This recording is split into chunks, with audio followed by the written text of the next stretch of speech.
Dear citizens of the world, I'm Padmini Arhant, author and presenter, padminiarhant.com, prakriti.padminiarhant.com.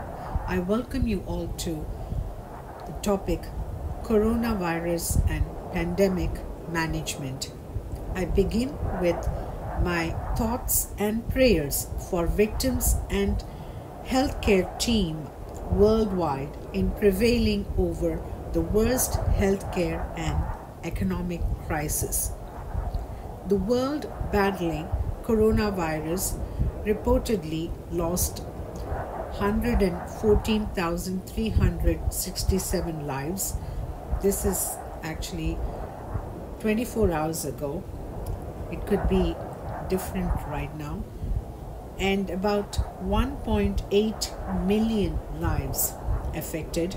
That is, 1.8 million people have been affected globally with this virus, with 1.3 million in mild condition and about 51,000 patients in serious or critical condition. The positive trend in this pandemic is about 79% are stated to have recovered from this virus at present. The downside is the gradual increase in death toll at 21% remains alarming. Most nations remaining in lockdown mid to late March up until now, observing public health guidelines on social distancing and limiting social contacts, given the rapid transmission through these means, have definitely proved effective. However, many in different locations in many parts of the world fail to adhere the important guidance despite citations and fines for ignoring the rule, which is deeply regrettable. These individuals need to understand the consequences of their casual behavior and disobedience having ripple effects on those vulnerable to this virus, such as elderly and citizens with underlying health conditions exposed to such silent carriers, in return slipping into serious or critical category.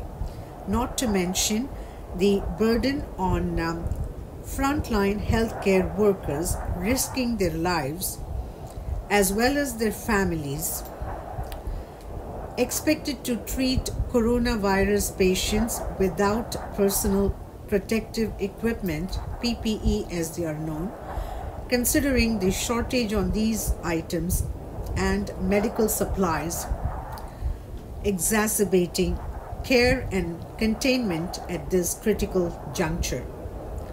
Accordingly, it is imperative for all citizens to respect lockdown and follow the instructions, preventing further spread of this virus and new cases from emerging in their local territory and other parts of the globe. The nations experiencing the worst impact of the contagion virus, arguably dealing with tremendous situation due to lack of preparedness and overall worldwide neglect to allocate adequate funding and reserves towards healthcare in their national budget. The countries that are least affected from this deadly virus are fortunate, considering many are barely in a position to mitigate the pandemic with scarce supplies and fewer resources at their disposal to assist a large population. Nonetheless, the biggest challenge for them is the economic toll on vast majority struggling to make ends meet and many below poverty line dying from hunger and starvation is the reality. The economic relief to these large number of people is paramount. In addition to reviving small businesses, retailers, restaurants, and chain of commercial services crucial to any economy enduring losses from the current economic freeze.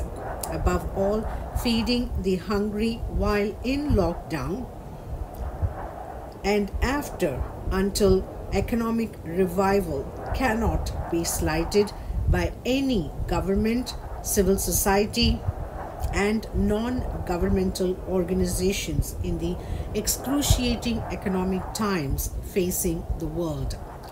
In terms of combating the virus, scientific and medical community involved in research for cure and prevention are racing with time to contain the epidemic, and their efforts are truly appreciated.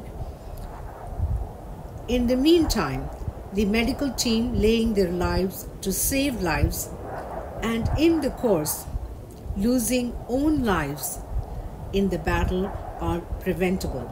The safe medical gear and supplies to healthcare workers are compulsory to protect them from adverse vector factor. The community transmission is either not recognized or denied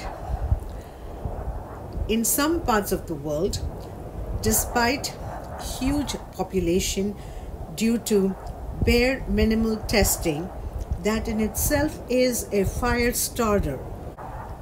Not knowing the actual trigger point within creating massive plague-like effect. The authorities ignoring repercussions from fewer testing are indeed placing domestic and international community at risk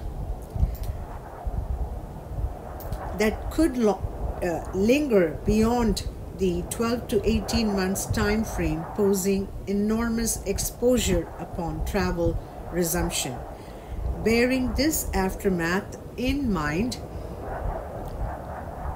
travel conditions should include coronavirus clearance from recognized local legal medical centers in a similar manner, meeting the requirement on communicable diseases prior to issuing boarding pass in order to prohibit traveler transmission proved fundamental reason behind the global pandemic.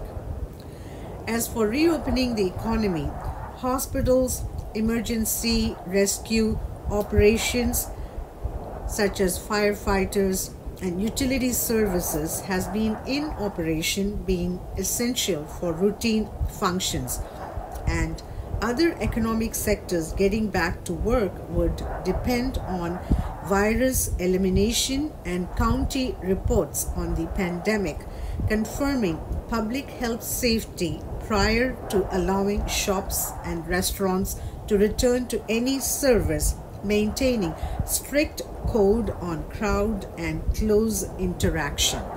The effective measure to control virus is for citizens from all walks of life to adopt self-discipline on quarantine, avoiding social proximity and physical contacts, hygiene by thoroughly washing hands with soap and clean water, wearing face masks to prevent aerosol infection, are regular recommendations to be observed in overcoming the present health disaster. Furthermore, citizens concentrating on personal health, boosting immunity through appropriate natural diet and lifestyle would contribute to built-in resistance to coronavirus and any other potential health hazards in daily life. The emotional and psychological needs are equally at stake for some unable to cope with the unprecedented health crisis, which would require different kinds of family and external support. Any options to ease lockdown is tied to pandemic decline, averting new cases and fatalities, with the focus on recovery escalating among the infected data.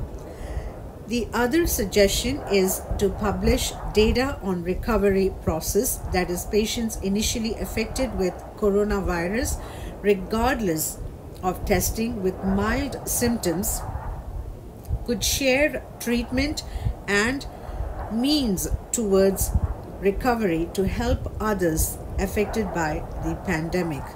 In other words, those who are affected by the virus and had mild symptoms, and if they have been able to advance towards recovery stage, they could come forward and share their experience in terms of any treatment or anything that they practiced that helped them towards recovery. If they are able to share that with others who are affected by this virus, obviously that would be extremely helpful.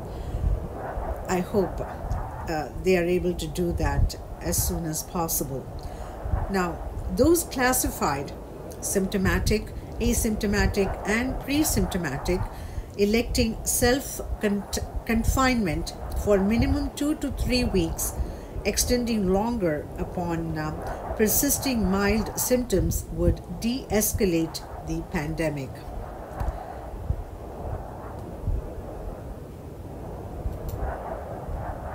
In conclusion, government's outreach to the disadvantaged in society is a key responsibility, together with public cooperation in following the rules and ordinance related to the pandemic, would deliver the desirable outcome.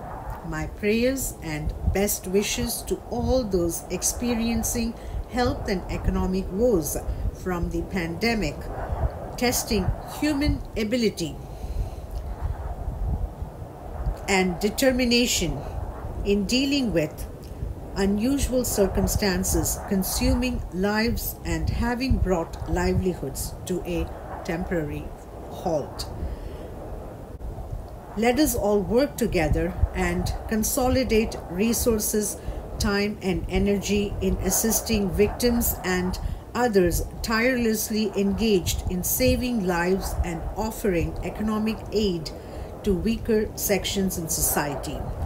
We shall and will triumph over the worst health catastrophe and economic downturn. On that note, I am Padmini Arhant, author and presenter, padminiarhant.com, prakriti.padminiarhant.com. I thank you all for your patience, attention, and interest.